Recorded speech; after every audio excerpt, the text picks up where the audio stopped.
Bismillahirrahmanirrahim. Wa tasihhu salatu ala mayyitin ghaibin an baladin.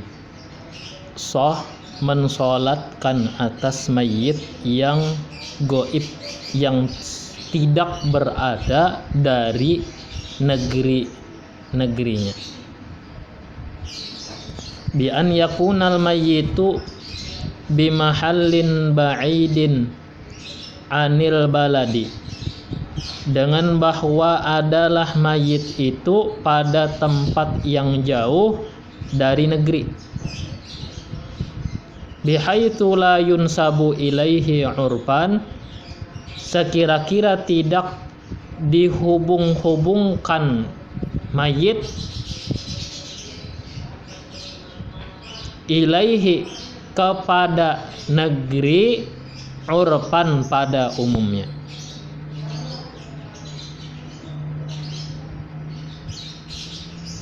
Akhzan min qauliz Zarkashi, karena memahami dari perkataan Syekh Az-Zarkashi, inna kharija suril qaribi minhu kadakhilihi, sesungguhnya bagian luar as-suril qarib, bagian luar batas terdekat, minhu darinya, kadakhilihi sama dengan bagian dalamnya.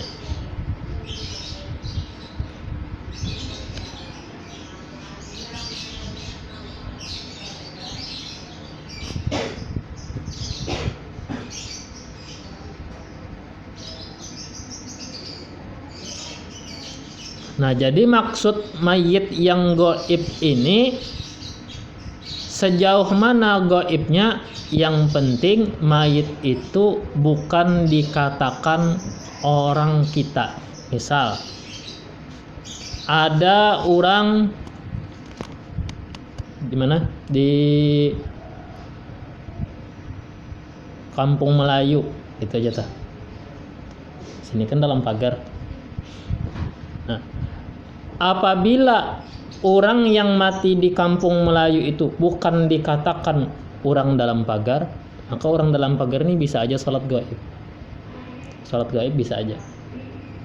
Tapi munnya keparakan, misalkan di higa perbatasan, ini Kampung Melayu ini dalam pagar, pas orangnya di higa perbatasan rumahnya, nah, maka ini kada kawa sholat gaib, keparakan, maka mesti jauh. Tapi jauhnya kada jauh benar.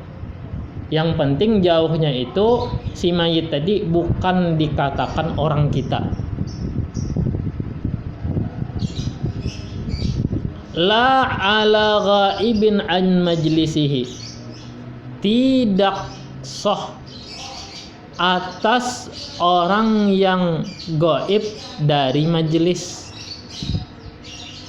pihak pada negeri itu.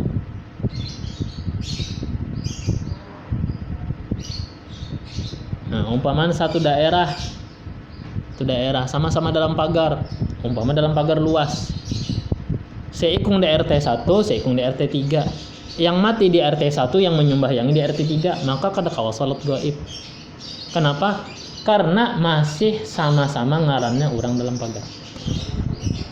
Itu karena gaib an majlis, itu hanya sekedar gaib dari majlis, bukan gaib dari negeri.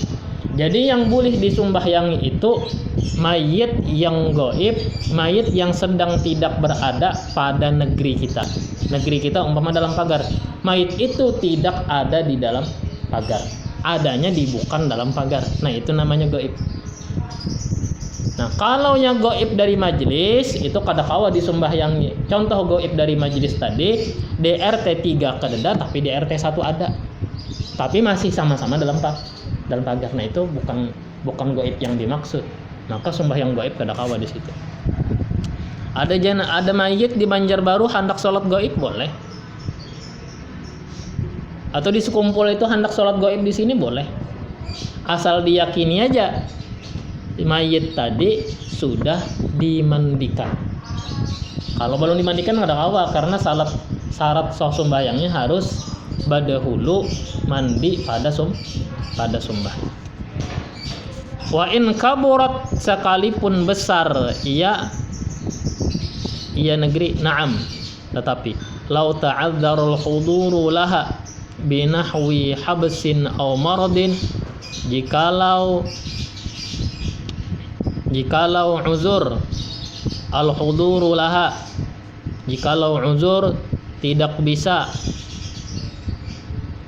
menghadirinya, binahwi habsin aw maradin, sebab tertahan atau garing, umpama di penjara nih, atau dipasung orang atau garing. Padahal sekampung aja nih, padahal sekampung, tapi garing, yang hendak menyembayang ini garing. Jazat hina izin alal auja, maka boleh sholat ketika itu.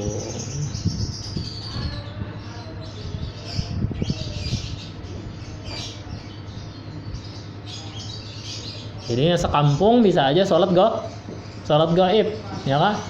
Kenapa? Garing yang menyembahyangi, hendak juga menyembahyangi, tapi kada kau melawat, boleh sholat gaib. Asal yakin aja si mayit yang hendak disembahyangi sudah dimandikan.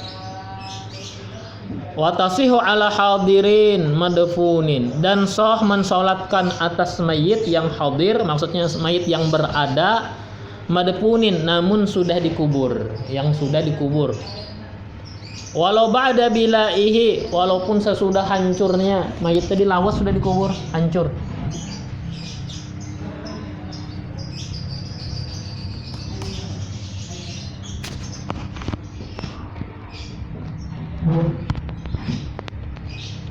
Ghaira nabiyyin, selain daripada nabi. Kalau mayat nabi, fala tasihu ala qabri nabiyyin, maka tidak sah salat atas kubur nabi.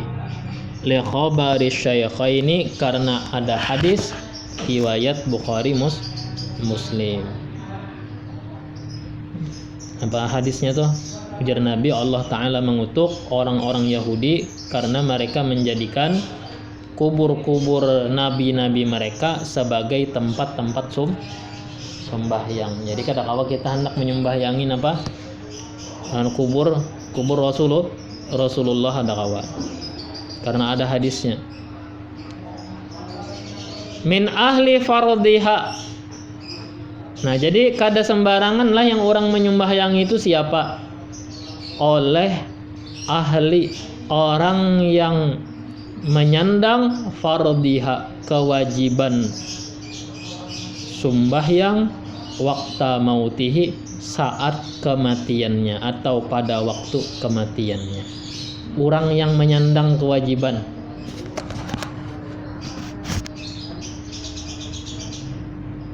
Fala tasihhu min kafirin wa haidin, maka tidak sah salat oleh orang kafir atau dari orang kafir, wa haidin, wanita yang haid, yauma izin, pada hari kematian, kaman balagha au afaqa ba'dal mauti, sebagaimana orang yang baligh, au afaqa, atau sadar dari gilanya, ba'dal mauti, sesudah kematian, walau qoblal ghusli, walaupun sebelum dimandikan. Kama qtadahu kalamu syaikhaini, sebagaimana dikehendaki atau ditujukan oleh perkataan asy-syaikhain Nawawi dan Rafi'i. Gini, boleh kita menyembahyangi mayit yang sudah dikubur asal kita orang yang menyandang kewajiban pada waktu ahli si mayit tadi meninggal. Contoh, ini tahun berapa? Tahun 2022. Kamu umur rata-rata berapa? 18 lah. 16 lah. 18, 16, 17, 18 ya. Mundur 5 tahun yang lalu. Berapa umur? 11. Nah, maka Misalkan kubur ini sudah berumur 5 tahun.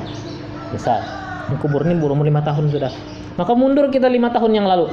5 tahun yang lalu tuh kita umur berapa? 11. Dikirakan seorang balik ke waktu ini tuh. Yang 5 tahun yang lalu seorang sudah balik atau belum? Nah, kalau belum balik berarti karena bukan orang yang menyandang kewajiban pada saat si mayit tadi meninggal. Maka tahun 2022 kada boleh menyembahyangi di atas kuburan. Karena 5 tahun yang lalu bukan termasuk orang yang menyandang kewajiban.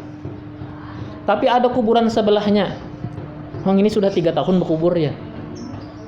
3 tahun yang lalu sudah balik. Sudah masuk usia balik. Nah, berarti seorang orang yang menyandang kewajiban pada saat si mayit ini meninggal. Maka bila kita hendak menyembahyangi kuburan yang sebutingnya, boleh. Kenapa? 3 tahun yang lalu kita umur sudah balik. Nah, berarti hari ini boleh menyembahyangkan, asal waktu yang dahulu kada sempat menyembahyangkan. Kubur guru-guru, lihat ya, ada semratan guru-guru hendak menyembahyangi kubur guru sekumpul ya. Pikirkan ya, seorang umur berapa? Umur waktu si meninggal, ya kan? Umur berapa? Atau belum lahir kah? Nah, kan itu.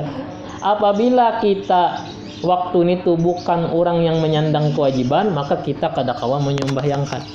Apabila kita saat sidin meninggal itu orang termasuk orang yang menyandang kewajiban, berarti kita boleh menyembahyangkan. Kayak almarhum guru Zuhdi kan, hanya raja kalau meninggal, hanya orang covid tadi kalau Nah, mundur kita beberapa tahun yang lalu, berapa umur kita saat itu? Balik kah belum kah? Amun sudah balik berarti kita hendak menyembahyangkan di atas kuburan sidin boleh. Walaupun sudah lawas benar. Walaupun 5 tahun setelah sidin meninggal, atau 10 tahun kemudian setelah sidin meninggal. Almarhum guru Kapuh hendak menyembahyangi di atas kuburan boleh. Ya. Tapi kalau almarhum guru Kashful Anwar ada kawa. Almarhum Datuk Kelampayan ya kada kawa, ya kan? Kai sorong aja belum ada lagi. Nah, maka pahami bujur-bujur, kada sabarataan kubur kawa disumbahyangkan. Itu cara mengukurnya. Nah, berarti dari sini kita pahami bahwa bibinian boleh menyumbahyangkan di atas kuburan, ya kan? Maka tidak sah dari orang yang kafir, orang yang haid pada hari itu, yakni saat kematian. Sebagaimana tidak sahnya orang yang balik atau yang sadar dari gilanya sesudah kematian, walaupun si mayit belum dimandikan.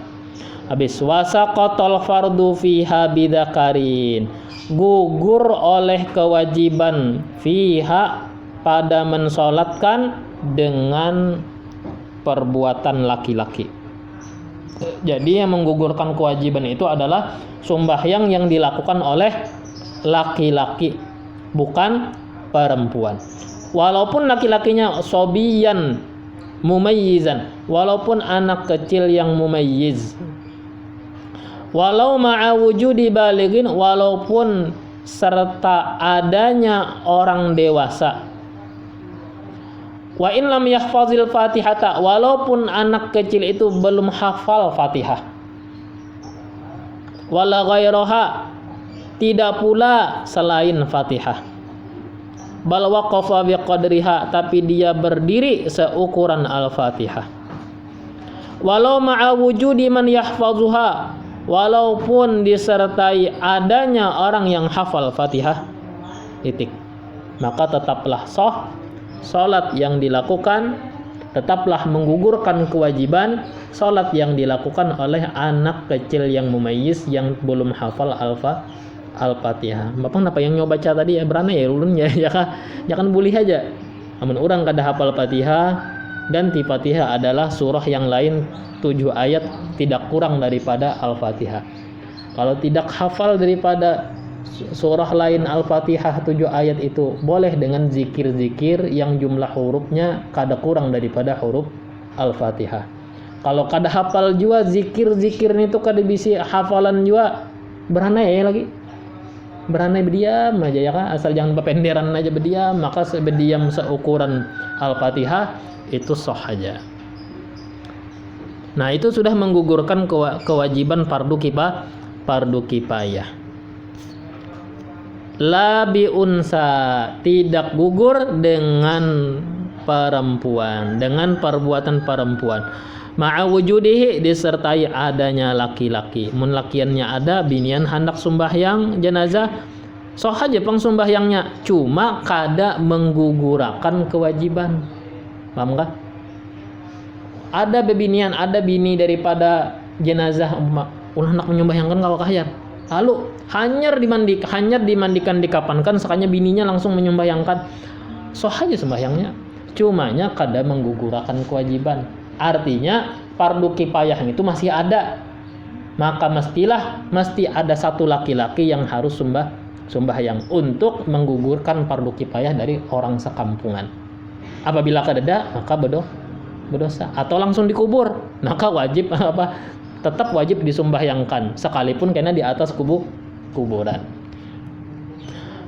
Wa tajuzu ala janaiza salatun wahidatun, boleh atas beberapa jenazah salat yang satu, yakni salatnya sekali. Cuma menyusunnya mereka karena ada caranya, cara menyusun beberapa jenazah. Ya kadang mesti batatai ya. Ya, ada cara-caranya, ada yang karena bertingkat-tingkat gitu, sesuai dengan status jenis kelaminnya kan. Mandak jenazah pun nggak ada sembarangan. Kalau lakian itu kepala di sebelah kiri, lakian tuh kepala sebelah kiri, mandak dimarabahakan jenazah. Mun ke sebelah kanan bang, ya ada apa-apa, cuma sunnahnya nang gitu. Di kepala sebelah kiri.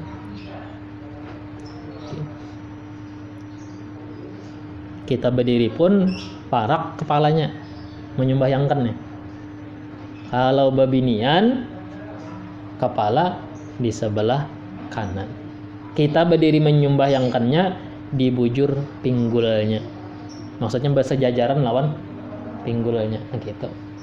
Amun keadaan gitu pun ya kada apa-apa juga. Yang penting syarat mengatur posisi itu jangan tak ke muka pada jenazah atau jenazah di anak di belakang. Ya, itu sunat lah supaya kau membedakan mana sunat, mana syarat. Kalau ya karena diingat lagi ya, aturan mayat aja sudah sembahyangkan.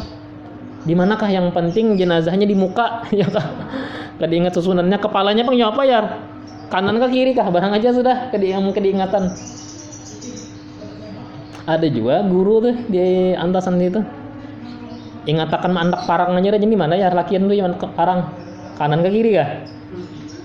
Kiri kalau tah anak parang. Jadi kan tinggal cabut aja kita. Berarti kan laki-laki itu kepala di sebelah kiri. Ingatakan mandak parang ini di mana ya? Di kiri. Berarti kepalanya sebelah kiri. Wa haruma nanti fayan wis sholata alaihim ijmalan, maka dia berniat mensolatkan atas mereka secara umum. Artinya kada usah disambat namanya satu persatu. Nah kan usolil fardho alal amwat, saja aku sumbah yang wajib fardu kifayah atas beberapa jenazah, kada usah disambat satu persatu. Wa haruma ta'khiruha, haram menundanya sembahyang anid dafni dari penguburan. Artinya mengubur berdahulu, sembahyang setelahnya ada boleh.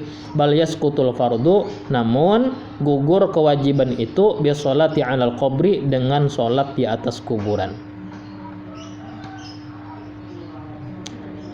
Wa tahrumu sholatun 'ala kafirin, haram mensolatkan atas orang kafir. Sarabanya itulah karena sholat itu mendoakan. Jadi sholatnya kada boleh membaca ayasin, kada boleh. Ada orang murtad di mana tuh daerah di video beredar, tetangga murtad dilawat oleh tetangganya yang muslim, sekalinya membaca akan yasin ya kan, padahal nyata murtad sudah. Jangan.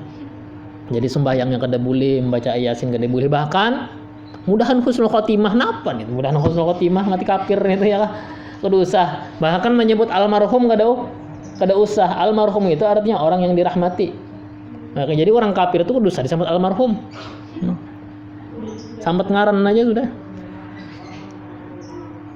Nah, haram mensalatkan atas orang kafir. Kenapa? Li hurmati du'a ilahu bil maghfirah. Karena haram mendoakan bagi orang kafir dengan keampunan.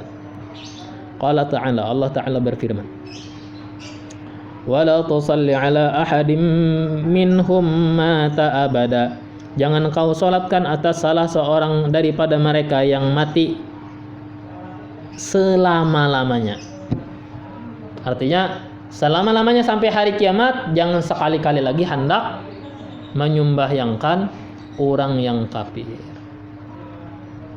Dahulu kejadian gembong munafik, ketua munafik Abdullah bin Ubay bin Salul, matinya ngarang munafik berarti mati kafir. Orang munafik ini kan menampakkan keislaman di hadapan Islam, di belakang kafir, ya kan? Jadi di hadapan orang Islam berlagak Islam, tapi di belakang itunya membocorkan rahasia-rahasia Islam kepada orang-orang kafir. Inya senang bila mana orang Islam kalah. Inya sedih apabila orang Islam menang. Yang gitu orang munafik tadi. Manakala mati ini kurang ketua munafik tadi.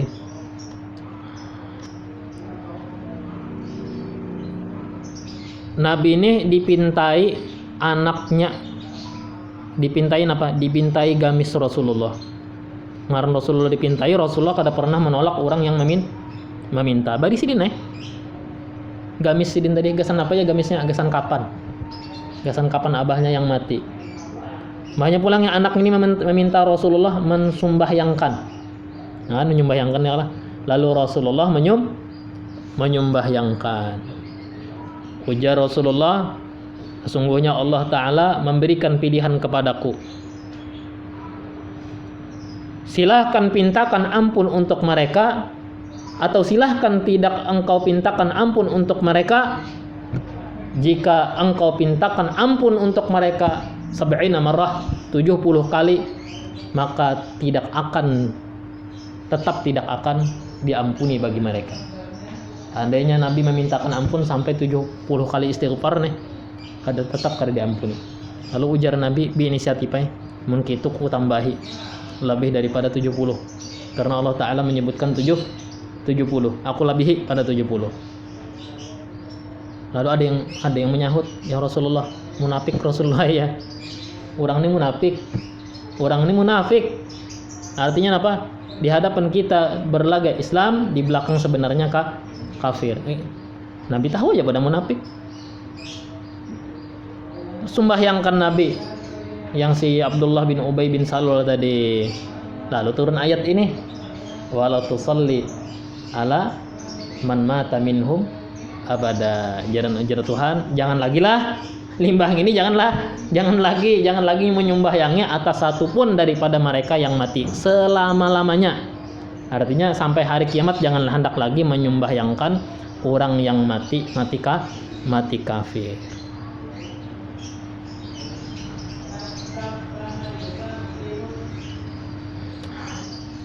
Mana tadi? Wa minhum, termasuk orang kafir, atfalul kufar, anak-anaknya orang kafir. Sawaun anataku bisyahadataini amla, sama ada mereka mengucapkan 2 kalimat syahadat ataupun tidak. Fatahrumus sholatu alaihim, maka haram mensolatkan atas mereka.